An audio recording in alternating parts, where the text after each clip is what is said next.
Hello friends, welcome back my YouTube channel to the point home science. Friends, आज मैं काफ़ी दिनों बाद आप लोगों के सामने क्लास टेंथ का मैं जो क्लास टेंथ का होम साइंस लेकर आई हूँ। काफ़ी कमेंट आ रहा था क्लास टेंथ के लिए। वैसे मैंने जो है काफ़ी दिनों से इसका क्लास नहीं लिया था। तो ये चैप्टर फर्स्ट हम लोग यूपी बोर्ड का जो होम साइंस है उसको देखेंगे। चैप्टर फर्स्ट ही देखेंगे जो कि शिक्षक द्वारा प्रतिदर्श बजट का प्रदर्शन है। बजट जो चैप्टर है ये वेरी इंपॉर्टेंट है। अगर आप आरसी जो है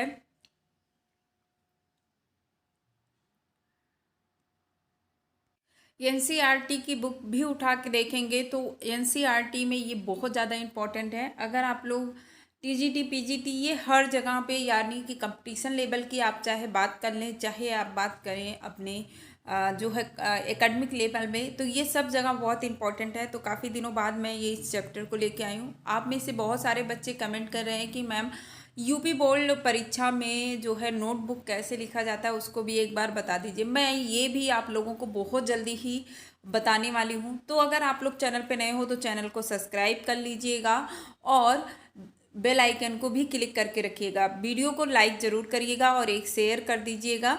ये आपसे मेरी रिक्वेस्ट है। ओके, तो आज हम लोग इस चैप्टर में हमने आपको दो पार्ट आप लोगों को दे दिया है। ओके, आज इसमें हम लोग जो देखने वाले हैं वो वेरी इंपॉर्टेंट टॉपिक हमारा जो है वो हमारा टॉपिक क्या है। तो टॉपिक हमारा है आपका ओके जो है पारिवारिक बजट के निर्मारक सिद्धांत अथवा पारिवारिक बजट बनाने के नियम।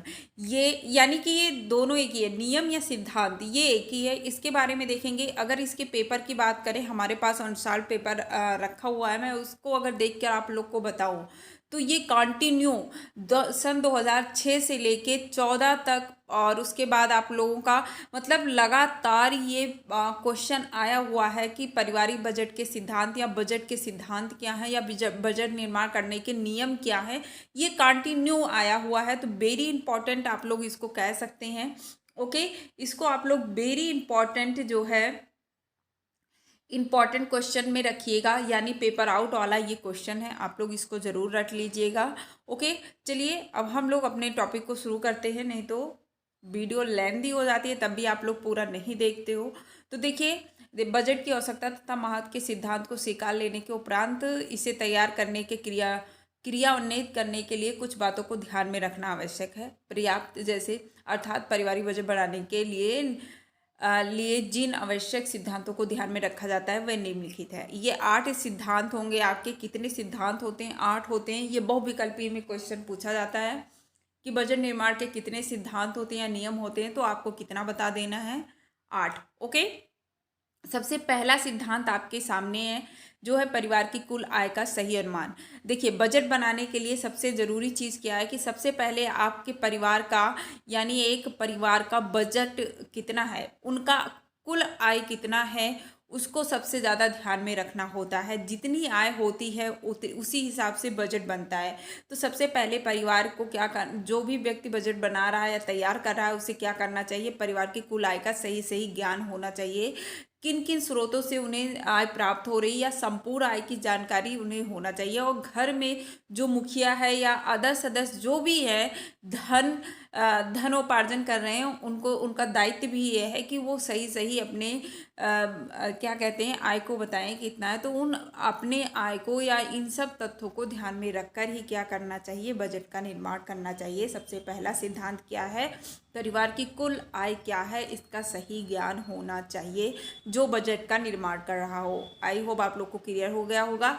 थ्योरी आप लोग वीडियो को 1 मिनट स्टॉप करके थ्योरी ध्यान से पढ़ लीजिएगा, आपको समझ में आ जाएगा। मैं बस आपको समझा दे रही हूँ फटाफट। ओके, नेक्स्ट पॉइंट आपका क्या है? तो नेक्स्ट पॉइंट आपका जो है वो आपका है मूलभूत आवश्यकताओं का निर्धारण। मूलभूत का मतलब हो गया आवश्यक आवश्यकताएं, जैसे आप लोग पढ़ते हो आवश्यकताओं, आवश्यक आवश्यकता, अनिवार्य आवश्यकता, ठीक, प्राथमिक आवश्यकता, ये तीनों एक ही होता है जो कि रोटी कपड़ा मकान। सबसे पहले आपका आवश्यक आवश्यकता हो जाएगा, प्राथमिक आवश्यकता हो जाएगा। तो सबसे पहले हमें प्राथमिकता किसको देना है? जो हमारी मूलभूत आवश्यकताएं हैं उसको, जो अनिवार्य है हमारे लिए, जिसके बिना हमारा काम नहीं चल सकता है, सबसे पहले हम उसको अनिवार्य करेंगे। जैसे बिजली का बिल हो गया, किराए का मकान हमें मकान का किराया हमें भरना ही भरना है।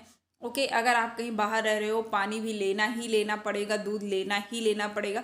तो ये सब कुछ चीज़ें ऐसी होती हैं जिसे अवॉइड नहीं किया जा सकता।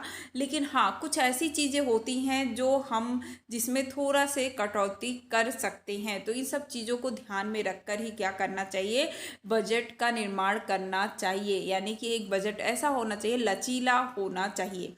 ठीक है, ये देखिए यहाँ पे लिखा हुआ है कि जो इसके उपरांत यदि आवश्यक हो तो कुछ आवश्यकताओं के एक निश्चित सीमा के अंतराल हम कटौती भी कर सकते हैं। बजट बनाने के सिद्धांत के अनुसार किसी भी स्थिति में बजट में उन आवश्यकताओं को सम्मिलित नहीं करना चाहिए जिसकी पूर्ति के लिए धन का प्रावधान ना हो। ये अर्थशास्त्री कहते हैं। ठीक है, कहने का मतलब इतना है कि अपने बजट में उन चीज़ों को शामिल नहीं करना चाहिए। जैसे कि अभी इस समय जवान मूवी आई है, तो जवान मूवी हमें जाना है देखने, जबकि हमारे पास जो है थिएटर में जो हॉल में बैठकर हमें मूवी देखने के लिए हमारे पास बजट नहीं है, तो उसको हमें इग्नोर कर देना चाहिए। ये बातें ध्यान रखना चाहिए। ओके, नेक्स्ट पॉइंट आपका जो होगा, नेक्स्ट आप लोगों का है, देखिए तीसरा पॉइंट है बचत की व्यवस्था संबंधी सिद्धांत। सबसे महत्वपूर्ण जो होता है, देखिए आप लोगों से बहुविकल्पीय में एक क्वेश्चन पूछता है कि सबसे अच्छा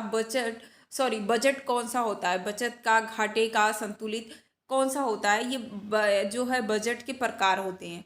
तो सबसे अच्छा बजट कौन सा होता है, बचत का बजट, जिसमें हम लोग बचत करते हैं वही हमारा सबसे अच्छा बजट कहलाता है। एक क्वेश्चन और आपका बहुविकल्पीय में पूछा जाता है, वो कौन सा होता है, तो वो होता है आपका कि कौन सा बजट सबसे अच्छा माना जाता है, वार्षिक बजट, मासिक बजट या साप्ताहिक बजट या एक दिन का बजट। तो जो मासिक बजट होता है यानी एक महीने का जो बजट बनाया जाता है वो सबसे उत्तम बजट माना जाता है। ठीक, ये दो क्वेश्चन मैं आप लोगों को बहुविकल्पीय में यही बता दी। ये भी क्वेश्चन बहुत बार पूछे गए हैं। ओके, तो जो सबसे पहले देखिए, एक सफल पारिवारिक बजट के लिए आवश्यक क्या होता है कि बजट में बचत की कुछ ना कुछ व्यवस्था हो। कितना हो ये कोई निश्चित नहीं होता या कोई कठोर वो नहीं होता। आपका कितना इनकम है, या आपका मान लीजिए 10,000 है, 10,000 में से अगर आप लोग इतनी महंगाई का समय 500 रुपये भी बचा रहे हैं तब भी वो आपका बजट का जो होगा बचत होगा। ठीक है, तो बचत जरूर करना है, इन्हीं चीज़ों को ध्यान में रखना है। कुछ ऐसे बजट होते हैं, घाटे के बजट होते हैं, संतुलित बजट होता है। तो घाटे का मतलब लोग कहते नहीं कि पाँव उतना पसारना चाहिए जितना आपके पास चादर हो। तो जितना आपका बजट हो उसी के अनुसार खर्च करना चाहिए और उसमें से कुछ ना कुछ बचत जरूर करना चाहिए। ओके, चलिए ये आप लोग को समझ में आ गया होगा। चलिए नेक्स्ट पॉइंट आपका जो है 4 नंबर हम लोग देखेंगे। 4 पॉइंट हमारा क्या है, तो 4 पॉइंट है आकस्मिक। ठीक है, आकस्मिक आवश्यकताओं के लिए व्यवस्था। जब आप लोगों से क्वेश्चन पूछा जाता है कि बचत क्यों आवश्यक होती है, तो सबसे मेन पॉइंट जो होता है वो होता है आकस्मिक आवश्यकताओं के लिए बचत करना जरूरी होता है। तो वही चीज़ यहाँ पे ये है कि बजट बनाना भी होता है। देखिए हर परिवार में कोई ना कोई दुर्घटना हो जाती है, कोई बीमारी आ जाती, कोई आकस्मिक घटनाएं घट जाती है। ठीक है, तो इन सब के लिए क्या होना चाहिए, एक ऐसा बजट तैयार करना चाहिए, ऐसा निर्माण करना चाहिए जो आपकी आकस्मिक आवश्यकताओं की भी जिसमें व्यवस्था करनी चाहिए। इन पर होने वाले व्यय का निर्धारण अनुमान द्वारा तथा विगत कुछ माह में हुए इस प्रकार के मद में व्यय के विश्लेषण द्वारा किया जा सकता है। कहने का मतलब है कि पिछले माह में या इससे पहले किसी माह में ऐसी कोई दुर्घटना हुई हो, जैसे कि अभी आप लोगों का आई फ्लू चल रहा था तो उसमें खर्चा आ गया, वायरल फीवर फैल जा रहा है, तो इस तरह से खर्चे आते हैं। तो कहीं ना कहीं आप लोग को अपने बजट में 500 बढ़ाकर 600 रुपये, जैसे जिसकी बजट हो उस हिसाब से उसे आकस्मिक आवश्यकताओं के लिए बचत को छोड़ने के बाद इन चीज़ का परिधान उसमें या इसको भी उसमें मेंशन करना चाहिए। ओके, आई होप आप लोग को क्लियर हो गया होगा। 5 पॉइंट आपका क्या है, तो 5 पॉइंट में आप लोग देखेंगे कि भविष्य के नियोजन संबंधी सिद्धांत। क्या, तो भविष्य के नियोजन संबंधी सिद्धांत। भविष्य के नियोजन का मतलब हो गया कि आपके बच्चे हैं, हाई स्कूल में हैं, वो पास होंगे तो वो के इंटर में जाएंगे। ठीक है, देखिए हम आप लोग को एक जनरल नॉलेज देते हैं। जैसे कि हम इस समय महाराष्ट्र में, तो महाराष्ट्र हम यूपी बोर्ड का पढ़ा रहे हैं, लेकिन महाराष्ट्र में ऐसा क्या होता है कि हाई स्कूल पास होने के बाद बच्चे डायरेक्ट कॉलेज में चले जाते हैं। लेकिन अदर हर राज्य में क्या होता है कि इंटर पास होने के बाद बच्चे कॉलेज में जाते हैं। ओके, अब क्लियर हो गया होगा। हम आप मेरा कहने का मतलब इतना है कि महाराष्ट्र में ये व्यवस्था है कि आपने हाई स्कूल पास किया, आपको कॉलेज में एडमिशन मिल जाएगा। आपको कॉलेज में पढ़ाई करना होगा 11-12 का भी, प्लस आप बीए कर रहे हो, बीकॉम कर रहे हो, जो भी कर रहे हो वो कॉलेज में ही पढ़ाई होगी आपकी। लेकिन अपने यहाँ कॉलेजों में जब इंटर स्कूल तक आपको स्कूल में पढ़ना है, उसके बाद आपको बीए बीकॉम बीएससी जो भी करने जा रहे हो आप लोग को क्या करना होता है, कॉलेज में तब जाके एडमिशन मिलता है। तो ये चीज़ों को याद रखना है कि आपका बच्चा किस क्लास में है, उनकी उच्च शिक्षा को ध्यान में रखना है, आगे आपको मकान बनाना है या कुछ खरीदना है, बेटे बेटियों की शादी करना है, इन सब चीज़ों को भविष्य में ध्यान में रखकर ही अपने क्या करना चाहिए, इन कार्यों पर पर्याप्त व्यय किया जाता है था बजट में। इन सबसे संबंधित बजट का प्रावधान भी किया जाना चाहिए कि आपके भविष्य में आप क्या योजना बना रहे हो, तो उस हिसाब से अपने बजट जो बचत है उसको या बजट है उसको इस तरीके से तैयार करना चाहिए। ओके, आई होप क्लियर होगा। 6 नंबर पे आपका है, हमने अभी आप लोगों को बोला था कि बजट एक ऐसा होना चाहिए जो लचीला होना चाहिए, उसमें कोई ना कोई चेंजिंग कर देना चाहिए। तो 6 सिद्धांत या नियम भी आपका क्या है, ये बजट लचीला होना चाहिए। सत्य है कि बजट में संपूर्ण आय तथा परिवार की समस्त आवश्यकताओं की पूर्ति होने वाले व्यय का निर्धारण कर लिया जाता है तथा बजट का प्रावधान भी किया जाता है, परंतु इन संपूर्ण व्यवस्था के उपरांत भी बजट को कठोरता से लागू नहीं किया जा सकता है। ठीक है, करने का प्रयास कुछ परेशानियों का सामना करना पड़ सकता है जिससे गृह अर्थव्यवस्था प्रभावित होती है। इन तथ्यों को ध्यान में रखकर क्या करना है आपको, इन तथ्यों को ध्यान में रखते हुए, फिर नहीं बना, सिद्धांतिक रूप से पारिवारिक बजट को लचीला बनाने का सुझाव दिया जाता है। ठीक है, यानी कोई परिस्थिति ऐसी आ गई या कुछ भी हो गया तो उस समय क्या करें, आप अपने बजट में थोड़ा हेर फेर कर सकें। ओके, तो ये होता है बजट का लचीला होना। ओके, यानी कि उसमें किसी भी समय आप चेंजिंग कर सकते हो, आप अपने आवश्यकता अनुसार कोई प्रॉब्लम आ गई या कोई और चीज़ उसमें ऐड करना है तो ऐसा कर होना चाहिए बजट। ये नहीं कि एकदम कठोरता से नहीं। अगर बच्चे ने कोई मांग किया है कि नहीं मुझे पनीर की सब्जी खानी है, लेकिन आपने अपने बजट में इतनी सब्जियों का यानी कि हमें 2000 महीने में सब्जी पे खर्च करना है तो उसी पे एकदम रुके हुए हैं, नहीं, ये अगर हम पनीर की सब्जी घर पे बनवा रहे हैं तो ये महंगा पड़ जाएगा तो आप पनीर की सब्जी नहीं खाओगे। तो इस तरीके से नहीं होना चाहिए, कहीं ना कहीं उसमें लचीलापन होना चाहिए। ओके, ये आपका 6 नंबर था। आई होप आप लोग समझ गए होंगे। 7 नंबर आपका आता है। 7 नंबर क्या है, तो 7 नंबर है गत माह के बजट का मूल्यांकन। गत माह का मतलब कि जो बीत गया है। ठीक है, इससे पहले वाले माह में जैसे कि इस समय आप लोगों का क्या चला है, सितंबर चला है। ठीक है, तो इससे पहले वाले माह में आपका कौन सा, सितंबर ही तो चल रहा है, हाँ सितंबर चला है। ठीक है, तो इस चीज़ को ध्यान में रखना, सूझबूझ के बनाए जाने वाली इस पर्याप्त संभावना होती है तैयार किया गया बजट कुछ त्रुटियों से युक्त हो या तथ्य को ध्यान में।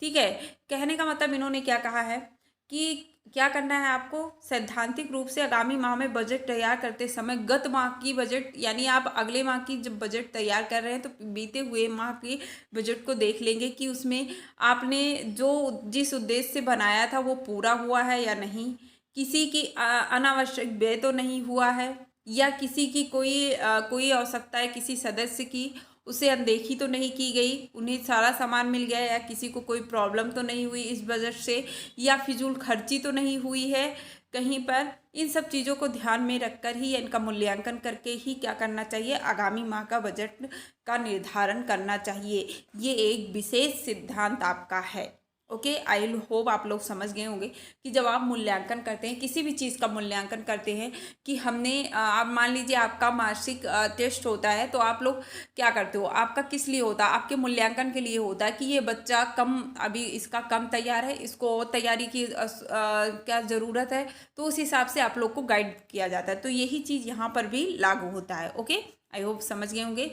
लास्ट इसका जो पॉइंट आता है, ठीक, लास्ट सिद्धांत हमने शुरू में ही बताया ये 8 सिद्धांत होते हैं। तो लास्ट सिद्धांत आपका जो होगा वो होगा मासिक बजट को वार्षिक पृष्ठभूमि में तैयार करना। देखिए, ये वार्षिक का मतलब हो गया कि आपका साल में कैसा होगा। ये खास करके अगर हम लोग बात करेंगे तो किसके ऊपर लागू होता है, तो ये लागू होता है मेन रूप से जो व्यापारियों होते हैं उनके ऊपर, क्योंकि कुछ माह में अधिक कमाई होती है, कुछ में कम होता है, तो उसमें उतार चढ़ाव होता रहता है। लेकिन जो नौकरी करने वाले व्यक्ति होते हैं उसमें क्या होता है, उनको साल में बोनस भी मिल जाता है, उनको ओवर टाइम करने की भी सुविधा होती है, तो उनके लिए इतना ये नहीं है। लेकिन जो व्यापारी लोग होते हैं उनके लिए होता है कि अपने, जैसे कि जुलाई माह में क्या होता है, जुलाई माह में जिसके बच्चे पढ़ते हैं उनके लिए, जो प्राइवेट में पढ़ रहे हैं उनके लिए तो बहुत ज़्यादा खर्चा बढ़ जाता है, क्योंकि प्राइवेट का एडमिशन फीस भी वो हर साल लेते हैं।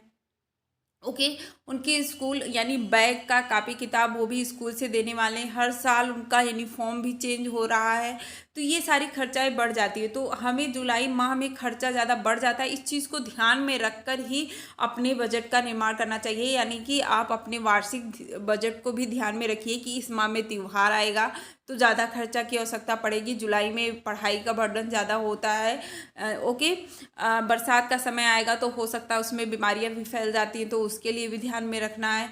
या किसी का बर्थडे आ रहा है तो उस चीज़ को, तो ये सारी चीज़ बजट बनाते हैं। आप मासिक बजट ही बना रहे हो, लेकिन आपका वार्षिक जो पृष्ठभूमि होता है उसको भी माइंड में रखकर ही बजट तैयार करना चाहिए। ओके, तो ये आपका क्या था सिद्धांत, आई होप आप लोग समझ गए होंगे। मैंने आपको 8 सिद्धांत को अच्छे से बताने की कोशिश की है, आप लोग कुछ समझ गए होंगे। हमने कहा ये वेरी इंपॉर्टेंट क्वेश्चन है, आप लोग प्लीज़ इसको सीरियसली लीजिएगा। और अगर आपको वीडियो पसंद आई हो तो प्लीज़ लाइक कर दीजिएगा, लाइक ज़रूर कर दीजिएगा। ओके, और चैनल पे नए हो तो सब्सक्राइब कर लीजिएगा, वीडियो को अपने फ्रेंडों के साथ ज़रूर शेयर करिएगा। नेक्स्ट वीडियो में फिर मिलते हैं एक महत्वपूर्ण टॉपिक या एक महत्वपूर्ण प्रश्न के लिए के साथ। तब तक के लिए बाय बाय, जय हिंद।